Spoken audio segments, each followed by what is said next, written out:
Listo, ahora vamos a continuar con el ejercicio práctico número 4.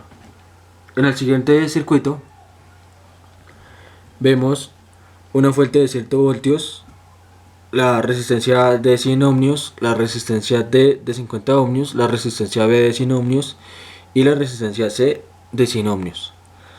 La primera pregunta es: ¿cuál es la resistencia equivalente de este circuito? Entonces, vamos a resolverlo.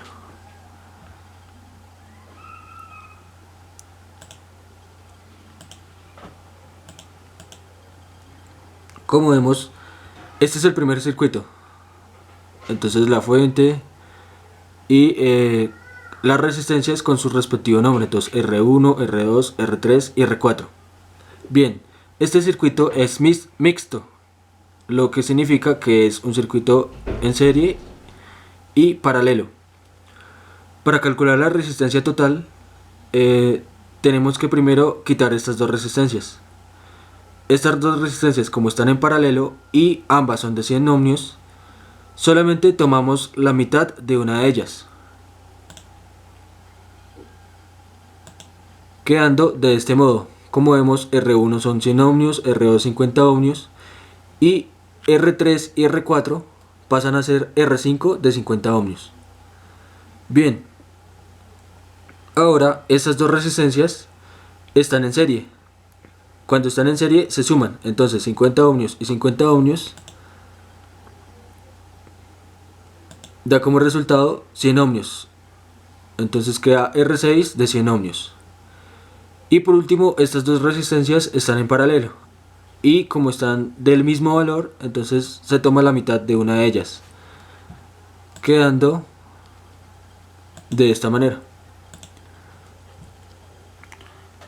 Entonces, voltaje de 120 voltios y la resistencia total, o R9, es de 50 ohmios.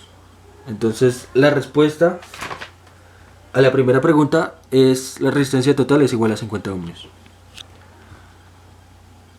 Vamos con la segunda. ¿Cuál es el total de la corriente utilizada? Bien, para saber cuál es la corriente que fluye sobre este circuito, tenemos que utilizar la ley de Ohm.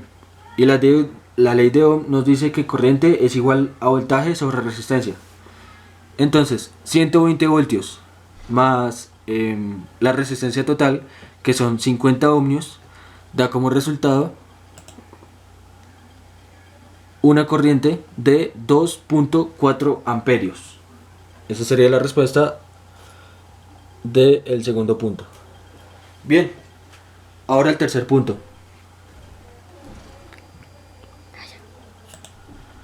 El tercer punto nos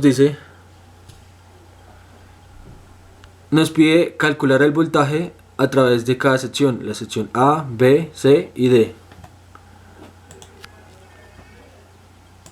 Para ello tenemos el siguiente circuito.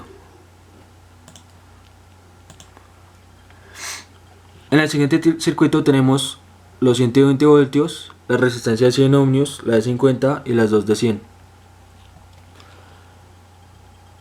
Al poner en funcionamiento el circuito y con los voltímetros en cada resistencia, podemos observar que la resistencia A es de 120 voltios. La resistencia B es de 39,9 voltios. Y estas dos resistencias, como están en paralelo, da como resultado 79,9 voltios. Pero como están en paralelo, entonces solamente tomamos la mitad de una de las resistencias y quedaría de este modo. 120 voltios, 60 voltios por parte de esta resistencia y 60 voltios por parte de esta resistencia. Esa sería la respuesta. Y pues para calcular estos valores utilizamos la caída de voltaje en cada una de estas resistencias. Bien, ahora la cuarta pregunta. En este circuito, ¿cuánta potencia se consume? Ya sabiendo que la corriente es igual a 2,4 amperios, podemos calcular los vatios. Esto mediante la ecuación de potencia. Entonces potencia es igual a voltaje por corriente. Entonces esto es igual a 120 voltios por 2,4 amperios. Eso da como resultado 288 vatios. Y esa sería la respuesta a la cuarta y última pregunta.